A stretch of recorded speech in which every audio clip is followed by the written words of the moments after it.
Well, good evening, everybody. And it is evening, and as autumn is already here and the days are obviously much shorter. This is all only just, nearly 8 o'clock, and it's already fairly dark. And there's my weather vane back there, the hills around just between us and Caerphilly, and the clouds are there. So it's because it's a bit misty and cloudy over there, we know that that's coming this way quite shortly. I've been away all day. I had a trip, 3 to 4 hour journey one way and then 3.5 back to collect family, and it was a lovely day, even though it was misty, kind of drizzling rain all day on and off. But I enjoyed the trip through the countryside, and I just thought, being a Monday, I still want to meet my own target for myself and make a video. And I did actually do some work in the front garden this week.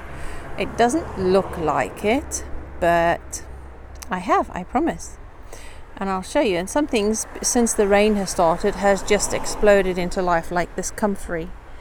That has really just exploded. So I'm going to gather some of those leaves. I know it's the wrong time of year to gather leaves for drying for herbs, but for useful herb, but I will get some anyway of the young fresh leaves because it has just taken off. The nasturtium has exploded.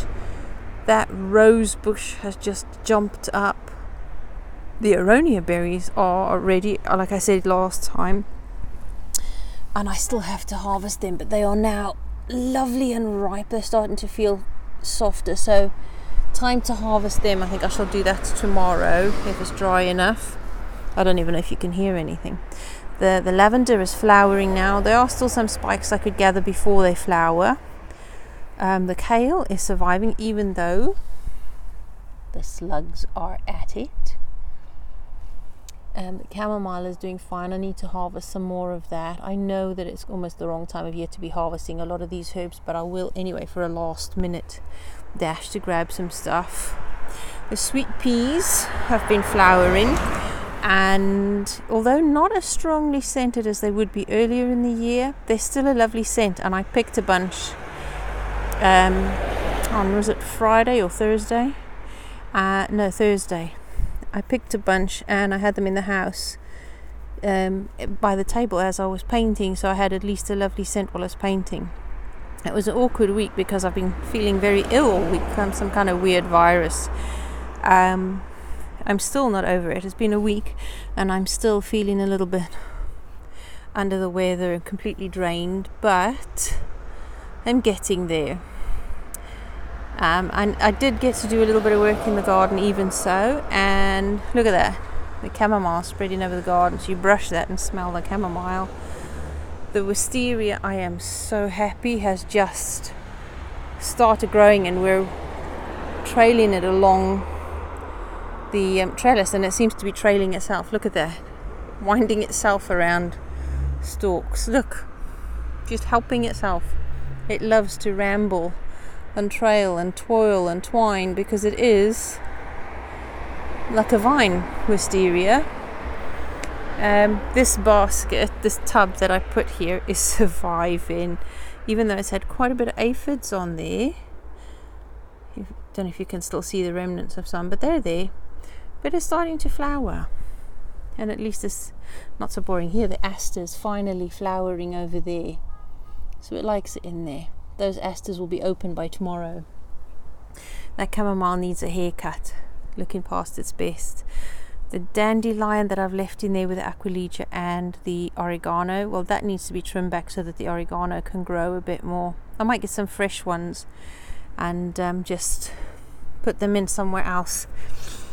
The salvia, look at that.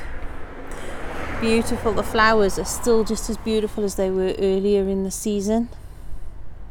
Some are going to seed already, so what I'll do is I will just, oops, a bit spiky, snap off a flower head with the seeds in it and just drop it in there amongst that lot. Hopefully some will sprout up there. So I'll take a few more heads that are dried with seeds, and I'll drop them all around the place. As you can see in there, looking a bit untidy, that's because when I did the tidying up, I did a lot of chop and drop. So what I chopped from elsewhere, I just brought and dropped in here, because this bed desperately needs more organic matter. And it's this time of the year, I've run out of money for compost, and the shops where I usually buy them with the deals are stocking the compost now, because with retail they don't think that gardening happens year round, it's only seasonal. So I'm just going to be chopping and dropping for now, and whatever I can make in the garden. My compost bin is now full because I turned it and it made more space for more, but that is now full, so I've had to start making a pile next to the compost bin.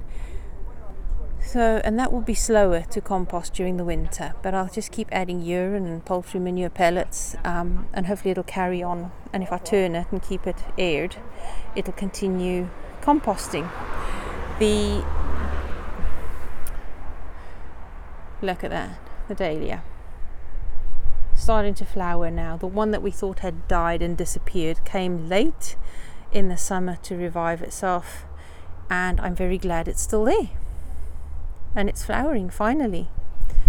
The rhubarb I've left, as I said in the last video, to just do its thing to recover from transplanting.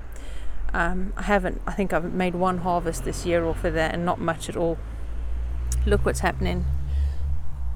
Strawberries, look, flowers and fruit, even a strawberry there. In August, a second crop there, and those are from new plants that just took root this year from the runners, so they're eager to fruit. They like the wood chip, obviously.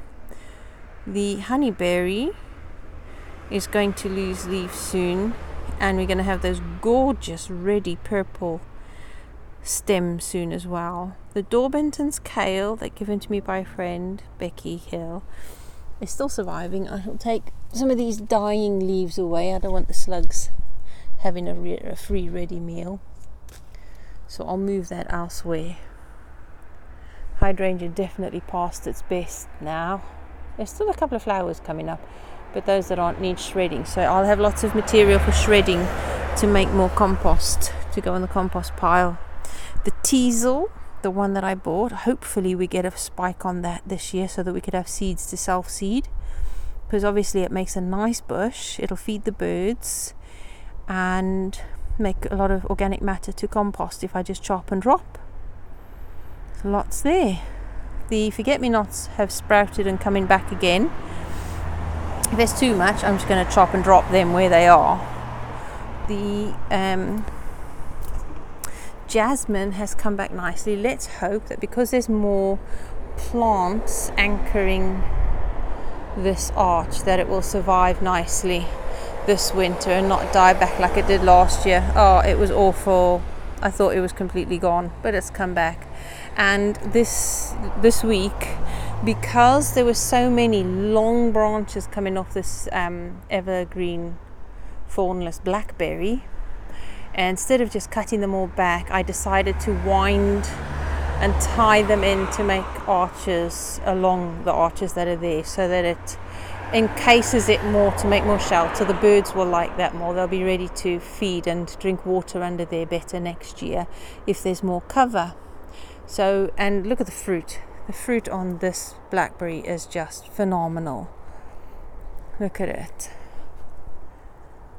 Isn't that just beautiful? They're huge berries, absolutely enormous. So I'll get some more off there tomorrow and freeze them.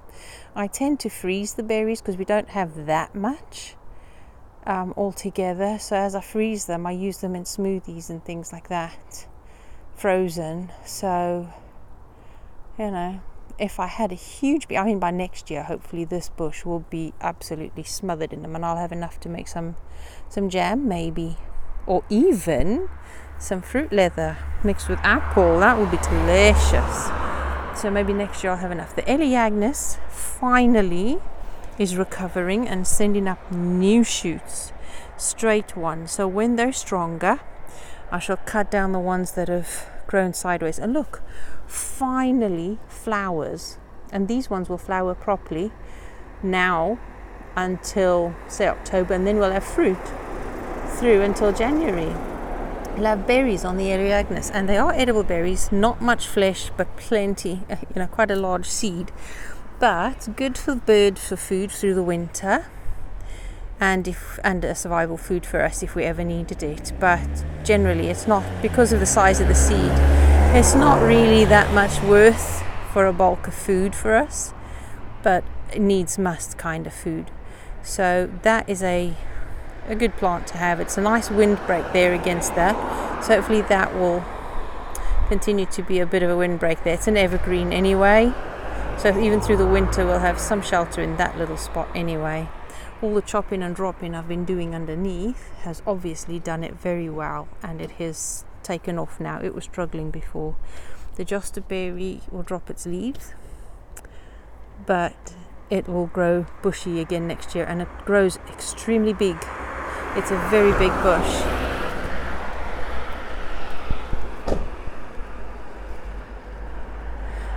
Oh, I spotted a little snail, pretty little thing. There, my daylilies, edible flowers, although we've not been eating it, something else has, but I'm just leaving it to recover and get stronger. There, beautiful flower, very pretty. Edible pods, edible flowers, edible leaves, although I have, Ken Fern suggests you don't eat much of the leaves, very sparingly. The roots are edible too. In Ken Fern's book Plants for a Future, he goes into much more detail about the uses and benefits of daylilies for food. So there you go, check that out. Look at that. Did I not say that they will self-seed? Okay, even though we won't get to harvest it, the slugs will probably eat all of those seedlings, but most of them might grow. And through the winter, because the Nepalese cabbage obviously survived fantastically through the winter, the ones in the back garden are already flowering.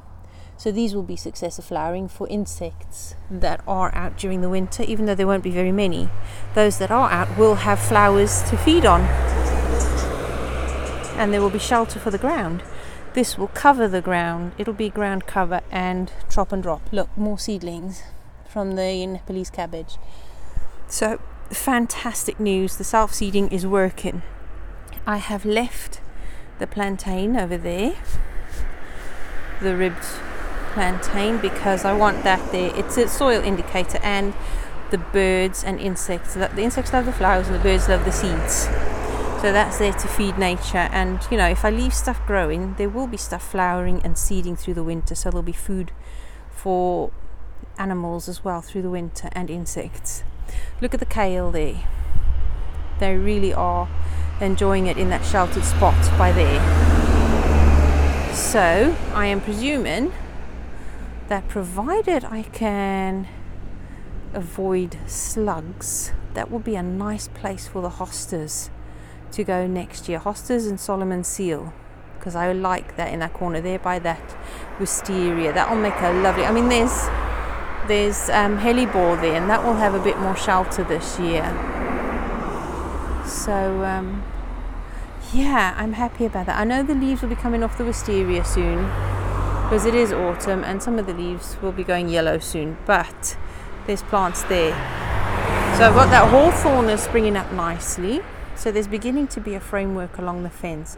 I am going to stick a lilac here somewhere. I'm not quite sure where. So I'm still going to plan on where I'm going to put the lilac. So that'll be another bulk shrubby tree that I will kind of train. I've got the, in the front back garden, I still have the, brain work. I've got the lilac, I've got the acer, and there's a holly bush, all to come out in the front garden to add more height, to add more structure and winter shelter for the garden, for the size of it, and to provide more shade for the garden in the summer next year. So over the next 2 years there should be more shade and structure in the garden to provide shelter and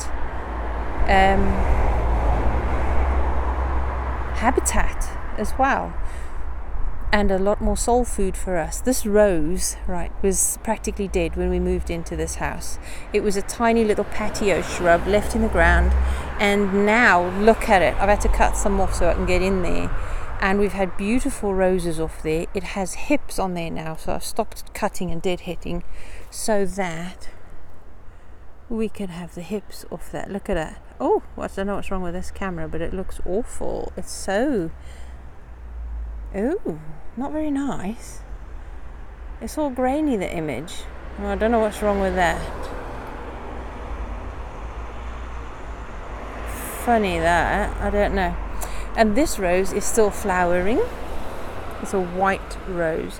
One of them was a red rose when we first moved in, but all the roses in this bed have turned white. There was a red one. Look at that, it's glowing in the camera's light. Can you believe that? Look at it. There you go.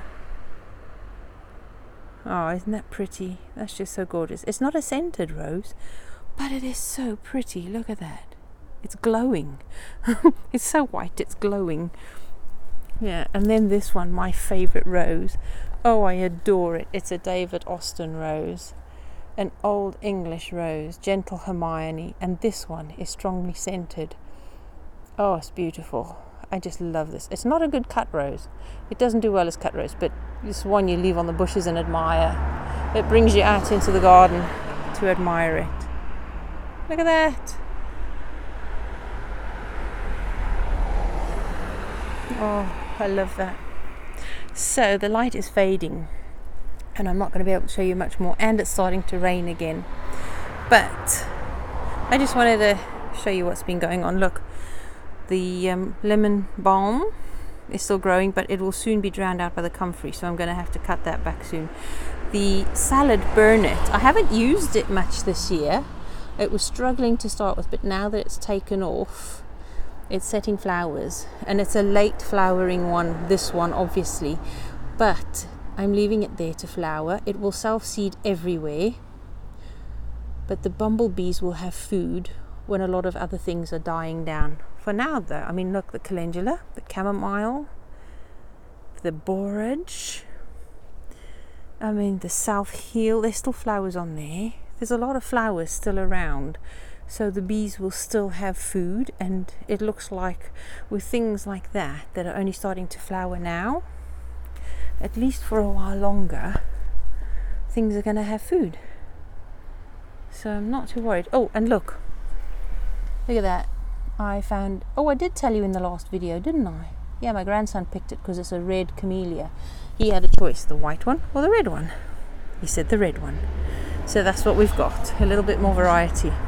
When the garden was still quite bare, not much growing, a passerby stopped and asked my husband, is there ever going to be anything other than those orange flowers?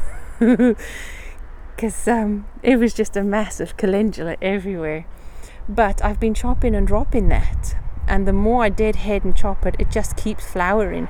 And in the allotment we had flowers still in December from calendula, so it is a long flowering plant if you keep deadheading. And I don't mind deadheading because a lot of those seeds were already ripe and dried, so where I drop them they'll just keep coming up.